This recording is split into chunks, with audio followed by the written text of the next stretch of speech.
పువ్వు లాంటిది జీవితం, గడ్డి లాంటిది జీవితం. పువ్వు ఎప్పుడు ఎండిపోతుందో, గాలి వీచగానే అది ఎక్కడ రాలిపోతుందో తెలియదు. మానవ జీవితంలో కూడా ఇలాంటి సంఘటనలు ఎన్నో జరుగుతుంటాయి. అరే ఇప్పుడే మాట్లాడాడు పొద్దున, అంతలోపే చనిపోయాడా అని ఒక షాకింగ్ న్యూస్ వస్తూ ఉంటుంది మనకు. జీవితము అలాంటిదని పరిశుద్ధ గ్రంథం బైబిల్ సెలవిస్తుంది. రేపేమి సంభవించునో మీకు తెలియదు. మీరు ఇంతలోనే కనబడి అంతలోనే మాయమైపోవు ఆవిరి వంటి వారే.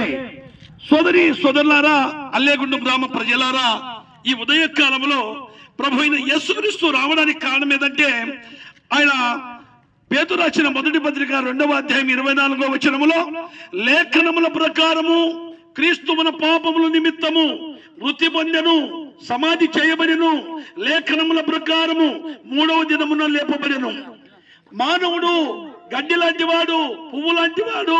గడ్డి ఎండును, పువ్వు ఎలా రాలిపోతుందో అలాంటి మానవుడు ఉన్న ఆత్మను రక్షించడానికి వచ్చిన మహనీయుడైన యేసుక్రీస్తు 2026 సంవత్సరాల క్రితం ఆయన లేఖనముల ప్రకారం వచ్చాడు.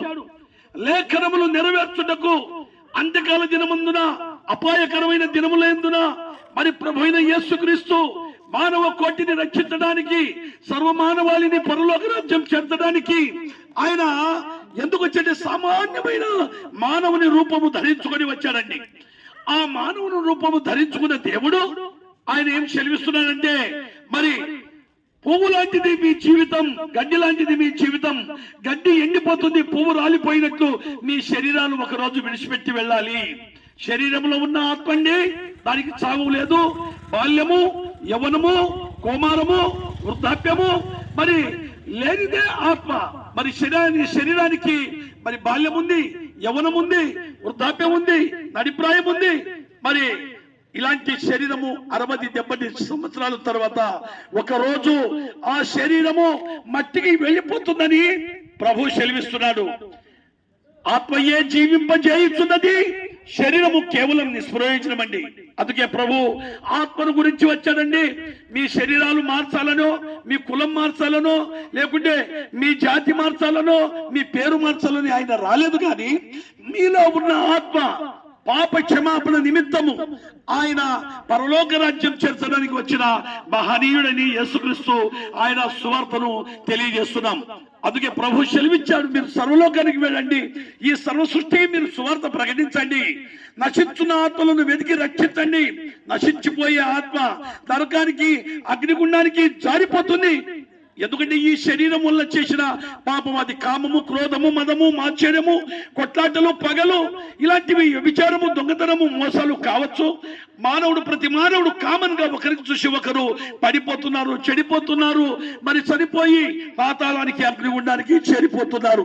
ఓ ప్రియ సోదరుడా, ప్రియ అన్న, అక్క, చెల్లి, మరి ప్రభువుని నమ్మితే నిత్య జీవముందని దేవుని వాక్యం సెలవిస్తుంది. ప్రభు ఎందుకు వచ్చాడంటే, మన పాపముల నిమిత్తము లేఖనముల ప్రకారము ముళ్ళ కిరీటం ధరించబడింది. మనిషి తలంపులు, పాపపు ఆలోచనలను బట్టి ఆయన శిరస్సు మీద ముళ్ళ కిరీటము. మనిషి చేసిన ద్రోహం వల్ల జరిగించిన ప్రతి నీచమైన కార్యమును ఆయన శరీరమంతా ముళ్ళ కొల చేత చీల్చబడింది. కాలు చేతుల్లో మేకులు కొట్టబడ్డాయి.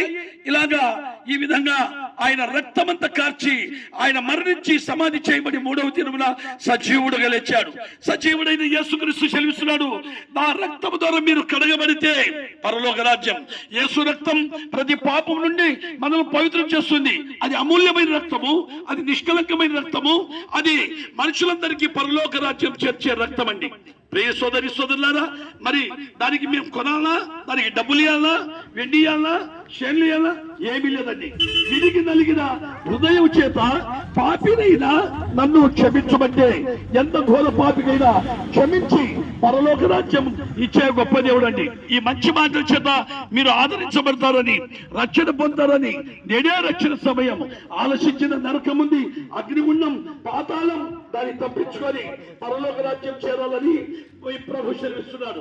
ఈ మంచి మాటల చేత మీరు మీ కుటుంబాలు ఆదరించబడాలని ఈ దివ్యమైన వాక్యం చేత పట్టుకొని వస్తున్నాం. ఇదో మా సోదరులు మంచిగా మరి కరిపత్రాలు ఇస్తున్నారు, చక్కటి బైబిల్ ఇస్తున్నారు, చదవండి.